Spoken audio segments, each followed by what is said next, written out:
Is there a particular risk whereby if this accelerated, if the grid started to adopt Bitcoin miners as part of their part of them quite rapidly, and then if Adam Wright was super successful in using Bitcoin miners to flare off methane in landfills, and if the oil sector started to use it a lot more for gas flaring, there would be a highly disproportionate amount of the hash rate here in the US that introduced its own risk, especially if, I saw recently the whole of the US went into a deep freeze, that we could see a significant amount of the network go offline, and that maybe would slow down. Okay, I understand your point of security, but that would maybe slow down the Bitcoin network.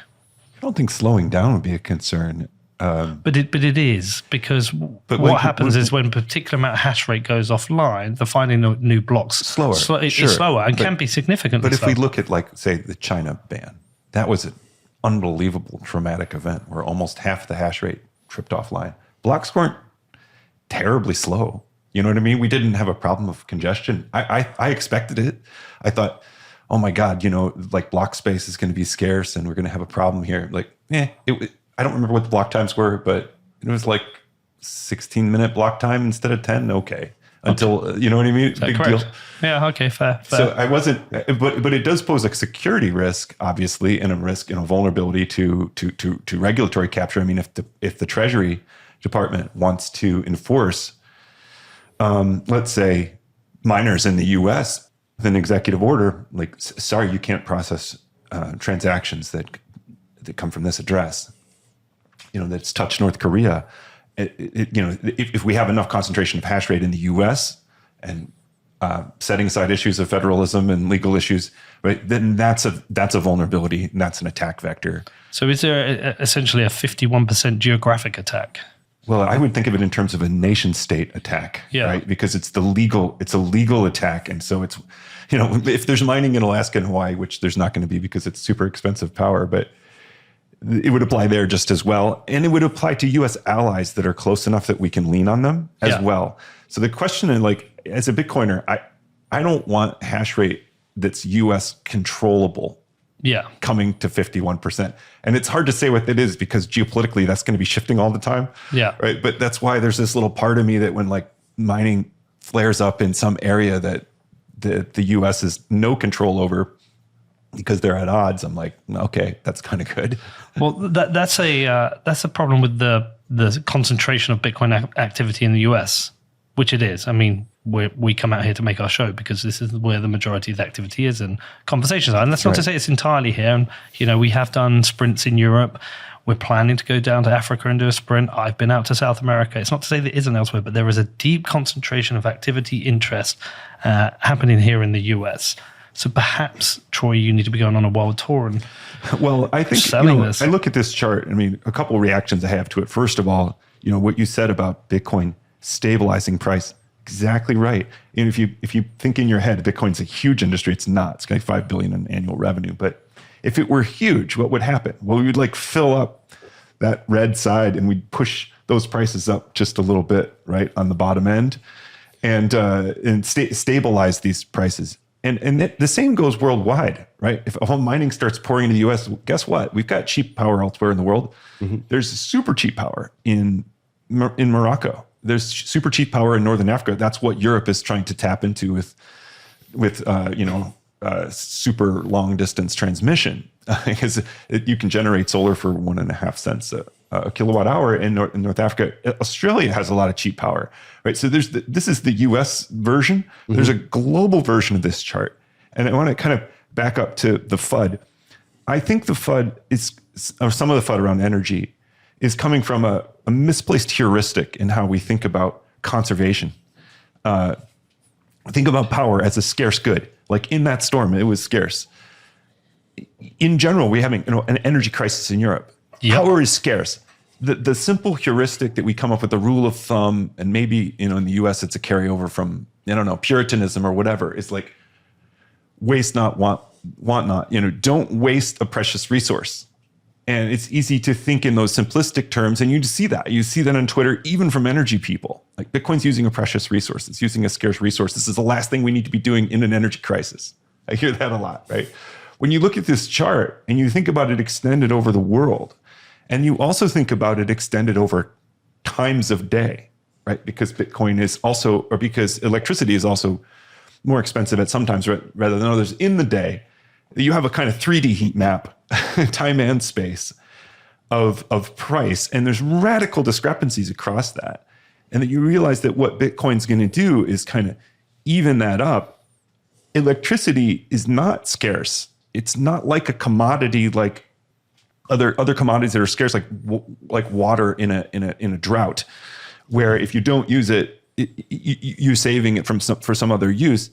It's use it or lose it.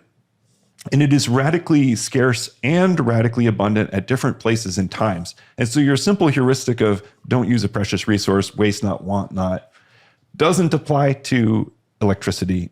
And in fact, it's something like the opposite. Like we need more users of electricity where it's overly abundant in order to provide revenue for those generators.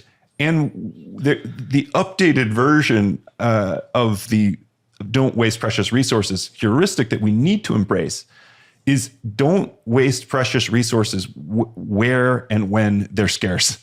Like if you are using tremendous amounts of electricity for recreational activity during the winter storm, you're a dick and you shouldn't do that, right? But if you're doing it when power is abundant on the grid and there's negative pricing, like good for you, right? So there's just a disconnect to me in the way the fundamental tools we have for thinking about it in policy and media, and the reality that you begin to see once you just look at this chart. You're like, well, is there anything wrong with using power over in the over on the left side? It's like, no, that'd be great. Yeah, and also kind of we haven't touched on, like, there's also the curtailments. There's prices of kind of being negative, and then there's curtailments because there's just nowhere for it to go, right? And so, like, as an example of, like, wind and solar, the wind speed and sun quality aren't distributed equally across the globe.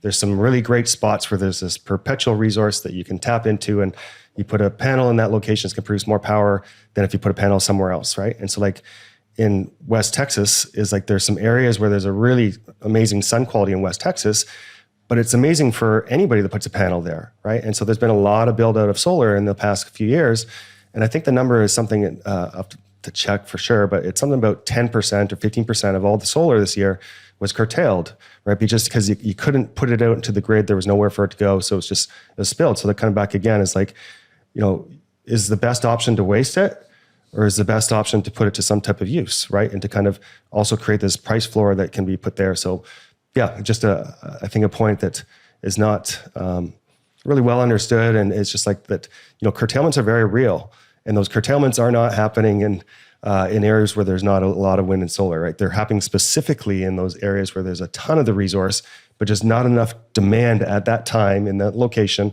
But even then, that same resource, there could be very high demand at some point. And that's the point of saying, like, during those scarcity times, the price signal says the price is high, it's above what a break even for mining would be. The signal says turn off, right? And so, so I think that's a important part too on the curtailments. One last thing about this chart that is interesting to me is that, we're in this kind of religious war about sources of power. Part of the rabbit hole, part of the fun of being in this energy space is that people have these deep convictions about forms of electricity. I mean, it's amazing, right? It's a weird religion, but there are many religions actually, because there are many tribes.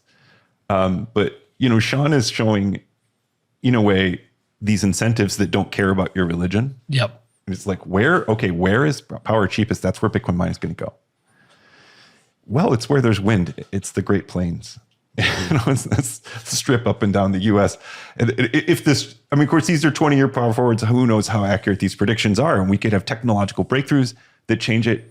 A number of things could interfere with this chart. But if this holds up, it's like, like Shaun said, you're not going to be insisting on your religion to go to one part of the country or the world. Bitcoin mining is going to go to the place where power is cheapest, because if you don't do that, you won't survive. Well, that's the same for customers. With people in the UK at the moment with energy prices so high, I mean, the government's just announced another massive subsidy for companies for their energy bills. They don't care about the religion now. They want to be able to heat their home at a price they can afford. So I think that works. Again, it comes down to incentives, though. The other thing that's been niggling in the back of my mind is there is so much opportunity for Bitcoin mining, but the network has to be big enough and the price has to be high enough to be able to compensate enough miners to build out these projects. And that's like a really important part of this. This only works with the Bitcoin at a high enough price. And, every time there's a halving, that's going to change the economics of these projects. And so, there's almost like this Bitcoin mining fixes it thing at the moment for certain industries, certain parts of the grid, Adam Wright's projects, but the economics has to work out. And that's a tricky part. So I think that I want to come back to this after, which was like this energy part is just a component of the bill, right? And there's more pieces, so I want to touch on that after.